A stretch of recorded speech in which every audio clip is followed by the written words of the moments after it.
in a magazine called Inside Israel, the August 1996 edition. Now, this is an Israeli source, a Jewish source. It gave this fact, and by the way, this was also reported in Maahari, the daily newspaper in Tel Aviv, and by other Jewish sources in the nation of Israel.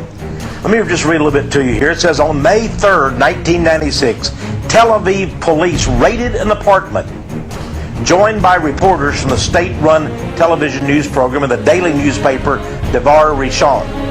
They found a bizarre scene.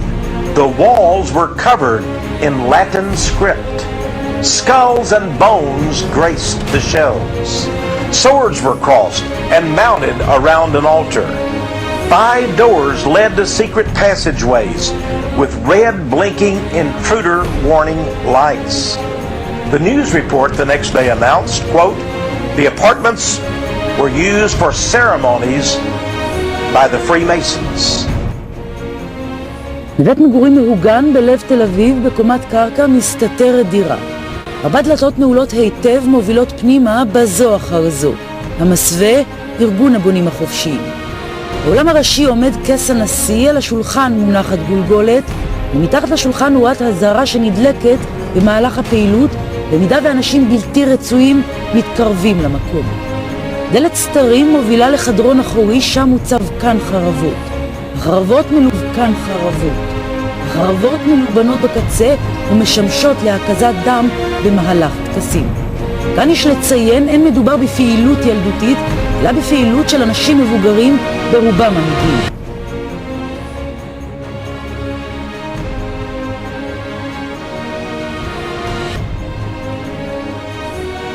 בחדרון אחר, חדר חושך קראנו לו, על שולחן קטן, לחם יבש, נר בודד, מעט אדמה, מעל תמונה של תרנגולת ומתחתיה גולגולת. כאן נערכת פעילות פולחנית וטקסית בדומה לזו שנערכה לפני מאות שנים במדינות שונות בעולם. ארגון הבונים החופשיים בארץ ששומר על מעטה סודיות איננו קשור לחלוטין למקום זה. וחבריו שנמנים עם האליטה של המדינה, שופטים, עורכי דין, קצינים במערכת הביטחון ועוד, מתמקדים בפעילות של תרומות לנזקקים. ולא זו הפעילות שנערכת אחת לכמה זמן בדירת הסתרים, דירת הסתרים, כאן בלב העיר תל אביב.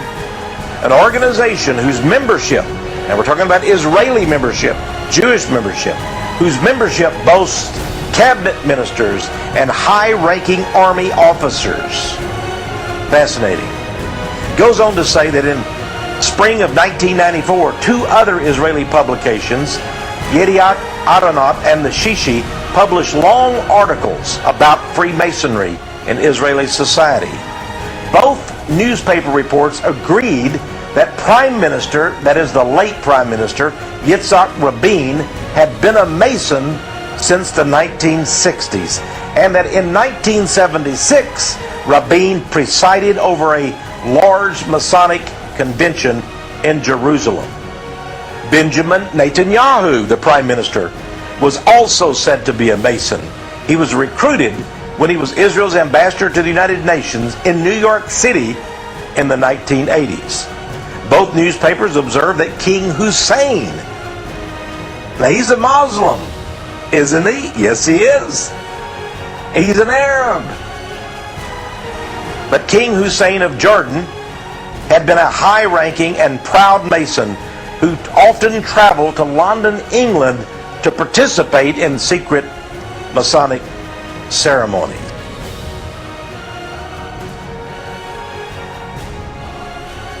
Warm anticipation it has been for you. I would like to say how happy I am to meet you. Assalamu alaikum wa rahmatullahi wa barakatuh. Quite fascinating, isn't it? He goes on to talk about the Masons. Here's a book sent to me by Barry Kamish called Traitors and Carpetbaggers in the Promised Land, a journal of Israel's betrayal. Mr. Kamish is a very fascinating writer. He talks in here about the Kissinger connection, the CFR connection, the Clinton connection, the Vatican connection, the Mormon connection, the Rabin assassination connection, and there is a chapter in here about the Masons who appear to be in control of the nation of Israel. ואנחנו חוקרים אותם, והם נותנים לנו מידע רב על האופן הרצחני והנפשע שהממשלה הזאת תכננה בו את הפעולה, על האופן הרצחני והנפשע שהממשלה הזאת תכננה בו את הפעולה